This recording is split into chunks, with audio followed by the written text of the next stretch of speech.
Bismillahirrahmanirrahim. Kisah Sultan Suryansyah. Komplek Makam Sultan Suryansyah adalah sebuah komplek pemakaman yang terletak di Kelurahan Kuin Utara, Kecamatan Banjarmasin Utara, Kota Banjarmasin. Sultan Suryansyah merupakan raja kerajaan Banjar pertama yang memeluk agama Islam. Sewaktu kecil namanya adalah Raden Samudera. Setelah diangkat menjadi raja, namanya menjadi Pangeran Samudera, dan setelah memeluk Islam namanya menjadi Sultan Suryansyah. Gelar lain adalah Penambaan atau Susuhunan Batu Habang. Tokoh-tokoh yang dimakamkan Sultan Suryansyah berasal dari keturunan raja-raja kerajaan negara Daha. Ia merupakan raja Banjar pertama yang memeluk Islam, dan sejak beliaulah agama Islam berkembang resmi dan pesat di Kalimantan Selatan.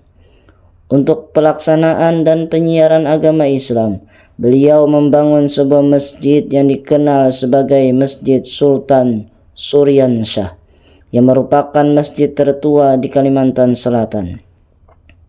Menurut sarjana Belanda Jack Norlander bahwa berdasarkan nisan makam, maka umur kuburan dapat dihitung sejak lebih kurang tahun 1550. Berarti Sultan Suryansyah meninggal pada tahun 1550. Sehingga itu dianggap sebagai masa akhir pemerintahannya. Ia bergelar Susuhunan Batu Habang. Menurut Muhammad Idwar Saleh bahwa masa pemerintahan Sultan Suryansyah berlangsung sekitar tahun 1526 sampai 1550. Sehubungan dengan hal ini juga dapat menetapkan bahwa hari jadi kota Banjarmasin jatuh pada tanggal 24 September 1526. Ratu Intan Sari atau Putri Galuh adalah ibu kandung Sultan Suryansyah. Ketika itu Raden Samudera baru berumur 7 tahun.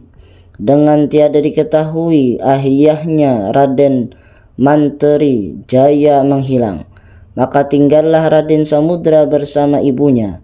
Pada masa itu Maharaja Sukarama, Raja Negara Daha, berwasiat agar Raden Samudera sebagai penggantinya ketika ia mangkat.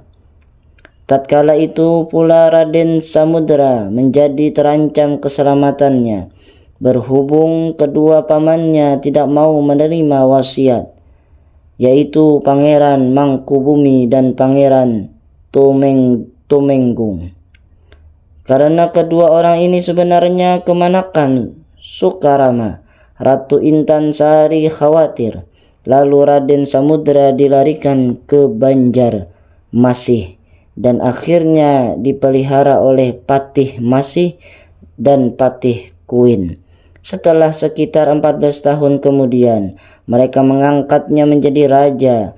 Berdirinya kerajaan Banjarmasih atau Banjarmasin. Ratu Intan Sari meninggal pada awal abad ke-16. Sultan Rahmatullah putra Sultan Suryansyah. Beliau Raja Banjar yang kedua, yang bergelar Susuhunan Batu Putih.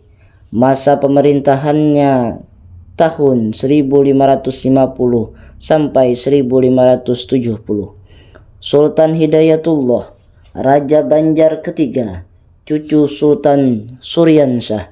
Ia bergelar Susuhunan Batu Irang.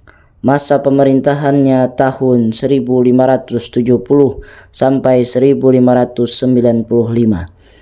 Ia sedang memperdalam syariat agama Islam. Pembangunan masjid dan langgar atau surau telah banyak didirikan dan berkembang pesat hingga ke pelosok perkampungan. Khatib Dayan pada tahun 1521 datanglah seorang tokoh ulama besar dari kerajaan Demak bernama Khatib Dayyan ke Banjarmasin untuk mengislamkan Raden Samudra beserta sejumlah kerabat istana. Sesuai dengan janji semasa pertentangan antara kerajaan negara Daha dengan kerajaan Banjarmasin, Khatib Dayyan merupakan keturunan Sunan Gunung Jati dari Cirebon, Jawa Barat. Ia menyampaikan syariat-syariat Islam dengan kitab pegangan surat layang kalimah sada di dalam bahasa Jawa. Ia seorang ulama dan pahlawan yang telah mengembangkan dan menyebarkan agama Islam di kerajaan Banjar sampai akhir hayatnya. Patih Kuin adalah adik kandung Patih Masih. Ia memimpin di daerah Kuin. Ketika itu ia telah menemukan Raden Samudra dan memeliharanya sebagai anak angkat. Pada masa beliau keadaan negerinya aman dan makmur, serta hubungan dengan Jawa sangat akrab dan baik. Ia meninggal pada awal abad ke-16. Patih Masih adalah seorang pemimpin orang-orang Melayu yang sangat bijaksana, berani dan sakti. Ia memimpin di daerah Banjarmasin secara turun-temurun. Ia keturunan Patih Simbar Laut yang menjabat sang penimba segara, salah satu anggota Menteri Ampat. Ia meninggal sekitar awal abad ke-16. Senopati Antakusuma adalah cucu Sultan Suryansyah. Ia seorang panglima perang di kerajaan Banjar dan sangat pemberani yang diberi gelar Hulu Balang Kerajaan. Ia meninggal pada awal abad ke-16. Syekh Abdul Malik atau Haji Batu merupakan seorang ulama besar di kerajaan Banjar pada masa pemerintahan Sultan Rahmatullah. Ia meninggal pada tahun 1640. Hajah Sa'anah berasal dari keturunan kerajaan Brunei Darussalam. Ia menikah dengan Datu Buna, cucu Kai Martasura, seorang menteri di kerajaan Banjar. Semasa hidupnya, Wan Sa'anah senang mengaji Al-Quran dan mengajarkan tentang keislaman seperti ilmu tauhid dan sebagainya. Ia meninggal pada tahun 1825. Pangeran Ahmad merupakan seorang senopati kerajaan Banjar di masa Sultan Rahmatullah yang diberi tugas sebagai punggawa atau pengatur hulu balang jaga. Ia sangat disayangi raja dan dipercaya. Ia meninggal pada tahun 1630. Pangeran Muhammad adalah adik kandung Pangeran Ahmad, juga sebagai senopati keraton di masa Sultan Hidayatullah I. Ia meninggal pada tahun 1645. Sayyid Ahmad Idrus adalah seorang ulama dari Mekkah yang datang ke kerajaan Banjar bersama-sama Haji Batu Syekh Abdul Malik. Ia menyampaikan syariat-syariat agama Islam dan berdakwah di tiap-tiap masjid dan langgar atau surau. Ia meninggal pada tahun 1681. Gusti Muhammad Arsyad, putra dari Pangeran Muhammad Said. Ia meneruskan perjuangan kakeknya, Pangeran Antasari melawan penjajah Belanda. Ia kena tipu Belanda hingga diasingkan ke Cianjur beserta anak buahnya.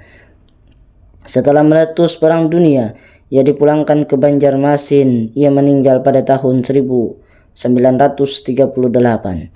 Kaidatu Bukasim merupakan seorang menteri di kerajaan Banjar. Ia keturunan Kiai Martasura yang menjabat sang penimba segara salah satu jabatan menteri. Ia meninggal pada tahun 1681. Anak Tionghoa Muslim pada permulaan abad ke-18. Seorang Tionghoa datang berdagang ke Banjarmasin. Ia berdiam di Kuin, cerucuk dan masuk Islam sebagai mu'allaf. Tatkala itu anaknya bermain malin di tepi sungai hingga jatuh terbawa arus sampai ke ujung panti. Atas mufakat tetua di daerah Kuin, mayat anak itu dimakamkan di dalam komplek makam Sultan Suryansah. Wallahu a'lam bishawab.